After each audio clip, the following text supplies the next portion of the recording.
Las malas noticias son aquellas que modifican radical y negativamente la idea que el enfermo tiene de su porvenir. Comunicar malas noticias es una experiencia que moviliza tanto al equipo de salud como al paciente y sus allegados, pues plantea temores y cuestiones en la mente del paciente y sus familiares, circunstancias que corresponde aclarar al equipo profesional. A la hora de dar malas noticias, pueden surgir problemas de difícil abordaje, como la sensación de impotencia, la pérdida de control personal o la separación de seres queridos. Cual sea el motivo de estos problemas, el paciente tiene derecho a recibir información acerca de su estado de salud, excepto en casos específicos. A pesar de que existen algunas estrategias, no hay una manera clara de cómo decir malas noticias, sino que dependerá de la persona y el contexto que se esté estableciendo. Aún así, existen modelos que nos ayudan a ser más asertivos a la hora de dar estas malas noticias y se las presentaremos a continuación. Uno de los modelos más mencionados en los textos es el de Robert Bookman. Este presenta un esquema de 6 etapas para informar las malas noticias. La primera etapa es prepare el entorno. Este incluye todos los aspectos relacionados con propiciar el momento más adecuado, como por ejemplo buscar un lugar privado, ya que no se le debe dar la información de una mala noticia a un paciente en los pasillos y que otra persona externa a la situación pueda escuchar dicha noticia. También debe realizarse una pequeña evaluación discreta del estado emocional del paciente para averiguar si es un momento adecuado para dar la mala noticia, y este puede darse, por ejemplo, por medio de la pregunta ¿cómo se encuentra el día de hoy? La segunda etapa es averiguar cuánto sabe el paciente. Muchas veces es sorprendente lo que el paciente sabe de su enfermedad, de su diagnóstico e incluso de su pronóstico. Resulta realmente interesante conocer que el paciente muchas veces sabe más de lo que nosotros imaginamos como médicos tratantes. Y este se realiza mediante preguntas indirectas abiertas y se debe realizar igual manteniendo en cuenta la escucha activa. Preguntas que se puedan realizar pueden ser ¿qué le han dicho sobre su enfermedad? Y una vez que hemos explorado lo que ella sabe, debemos saber lo que sospecha por medio de otras preguntas, como por ejemplo, ¿hay alguna cosa que le preocupe? Hay que tener en cuenta que el profesional no es el único medio de información. El paciente puede recibir información a través de otros enfermos, de medios diagnósticos o terapéuticos, de otros profesionales o de los medios de comunicación. La tercera etapa es indagar cuánto quiere saber. A veces es difícil conocer si el enfermo quiere o no saber sobre su situación y si la información que se le está aportando es mucha o es escasa. Habrá pacientes que a veces acepten informaciones a lo mínimo, mientras que habrá otros que quieran conocer hasta los últimos detalles sobre su situación. Es aconsejable preguntar directamente qué nivel de información puede asimilar el paciente, y esto puede ser, por ejemplo, por medio de la pregunta: si el problema fuese grave, ¿cuánto le gustaría saber sobre él? En caso de que el paciente exprese su preferencia por no discutir el tema, debemos dejar siempre abierta la puerta, ya que esta persona puede cambiar de opinión y preguntarnos sobre su estado. Sobre todo, se debe mantener el respeto a la decisión del paciente. La cuarta etapa se conoce como comparta la información. Si el paciente en la etapa anterior ha expresado su deseo de compartir toda la información, procederemos a ello.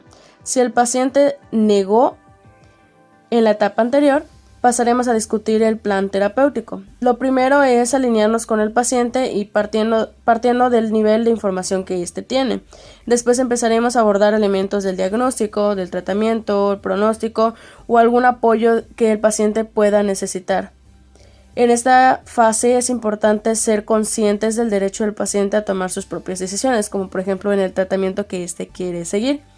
Y esto no debe de afectar nuestro estado emocional como profesionales, no nos debe de frustrar si la persona no decide el tratamiento que nosotros habíamos previsto. La quinta etapa se conoce como identifique y respete sentimientos. Consiste básicamente en identificar y reconocer las reacciones de los pacientes mientras les estamos dando la mala noticia.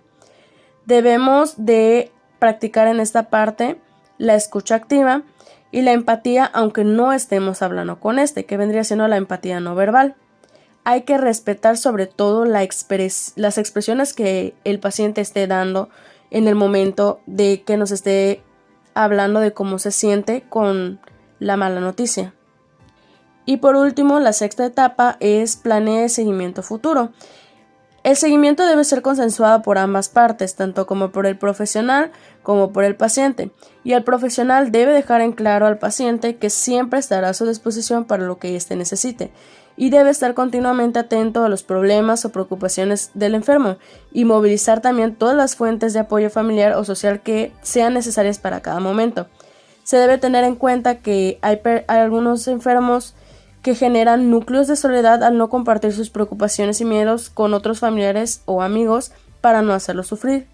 Debe aclarársele al paciente que incluso en estos momentos el personal está para él, y la actitud obviamente de parte del personal debe ser positiva, preparándose para lo peor cuando exista esa posibilidad y esperando siempre lo mejor, pero sin dar falsas esperanzas ni aportar información que no sea real.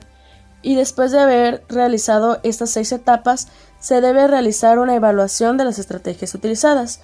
Y una buena manera de evaluar la estrategia utilizada es valorar nuestras emociones, ideas o acciones tras la entrevista mediante una reflexión personal.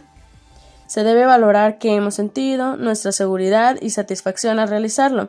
Y en ese sentido puede ser muy útil comprobar la asimilación con relativa frecuencia durante la entrevista y pedirle al paciente que nos haga un resumen final. Y también preguntarle sobre su estado emocional tras la entrevista, por ejemplo, con una sencilla pregunta de cómo se encuentra después de escuchar esta noticia.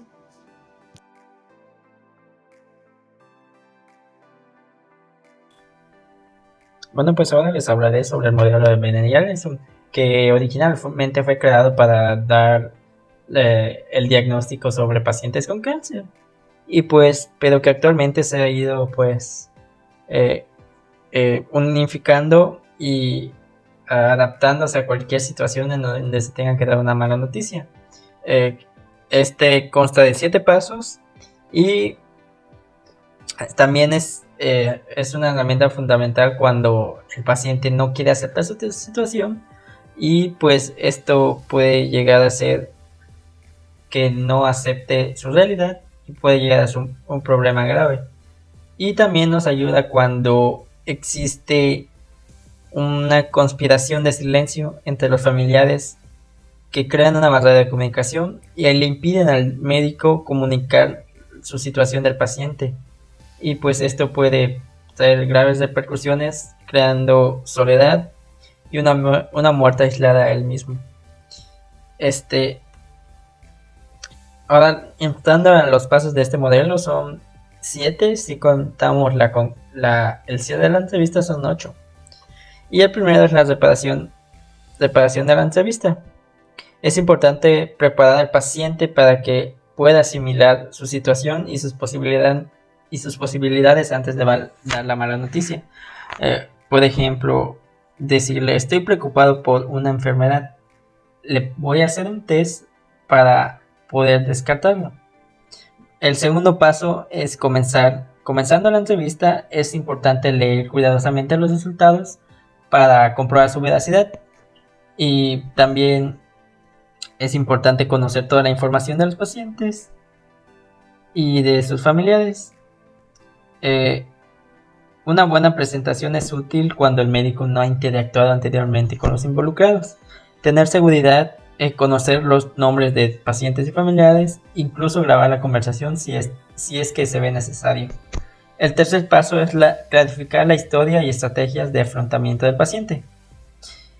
En esta parte se puede conocer lo que piensa el paciente de su enfermedad, y esto nos ayuda a entenderlo y resolver cualquier malentendido. Debe ser abordado mediante preguntas que son de preferencia abiertas. Esto puede ser sobre sus síntomas, sobre los resultados de su prueba o sobre su tratamiento. Debemos hacer preguntas como: ¿qué es lo que entiende sobre la prueba que se le ha hecho? con esta, como había mencionado, esto ayuda a resolver cualquier malentendido y comprender al paciente. El cuarto paso es en sí la más importante, que es la entrega de la mala noticia. Se debe explicar lentamente lo sucedido utilizando una comunicación congruente, no verbal, y usando una voz amable pero enfática. Siempre, nunca suavizando la situación y siempre intentando ser lo más objetivos. Es importante dar una advertencia, tipo estoy preocupado, pero también debemos dar una pausa al momento de dar la mala noticia, antes de dar la mala noticia, para que el paciente pueda ir asimilando y pueda ir preparándose ante la mala noticia. Es normal que el paciente pida explicaciones y es importante repetir cualquier información que no le haya quedado clara. El quinto paso es sostenido en la respuesta. Debemos evitar avergonzarnos ante el paciente, mantener la calma y sobre todo la objetividad. Decirle que es normal y entendible su situación, que pues está pasando por una experiencia cercana a la muerte, y darle tiempo que lo asimile. Si es posible, darle pañuelos y esperar a que se componga y que esté listo para seguir adelante. Normalmente debemos ver una seña como una mirada de ojos o una pregunta que retome la conversación. También se dan los casos donde el paciente se llena de ira y debemos estar ahí para consolarlo y escucharlo para que se desahogue en nosotros, promoviendo la empatía y el humanismo, ya que es algo que se ha perdido por dar noticias tan frecuentemente y hacerlo tan monótonamente. Debemos procurar la humanidad ante todo. El sexto paso es identificar las otras preocupaciones, que esto se da después de la mala noticia, reconocer los sentimientos que está atravesando el paciente y observar las otras preocupaciones antes de hablar sobre cualquier tema sobre su futuro. El séptimo paso es discutir el pronóstico. Es normal que los pacientes pregunten sobre su sobrevivencia y sobre sus posibilidades. Como les decía, no hay que endulzarse sobre las esperanzas y ser objetivos con su situación, ya que si el día de mañana el paciente llega a morir, sus familiares no sientan una estafa o se sientan timados ante las posibilidades que se le hayan dicho. Es mejor la incertidumbre y es importante diferenciar el tratamiento y la cura, ya que no es lo mismo decirle, bueno, vamos a darle esto y se puede curar, bueno, podemos darle un tratamiento, pero pues siempre tendrá la enfermedad y lo único que haremos es prolongar sus esperanzas de vida. Y también es común la pregunta ¿voy a morir?, a la que se recomienda ser valientes y ser lo más honestos posibles. Y ya el último paso es el cierre de la entrevista, que lo que se recomienda es que el profesional debe decirle al paciente que queda poco tiempo de la entrevista o que se tiene que ir a otro lugar. Pero en cualquier caso de que el paciente se le haya quedado alguna duda o una preocupación, tratar de resolverla. Y si es necesario, agendar otra cita para resolver estas dudas. Y pues esto sería todo.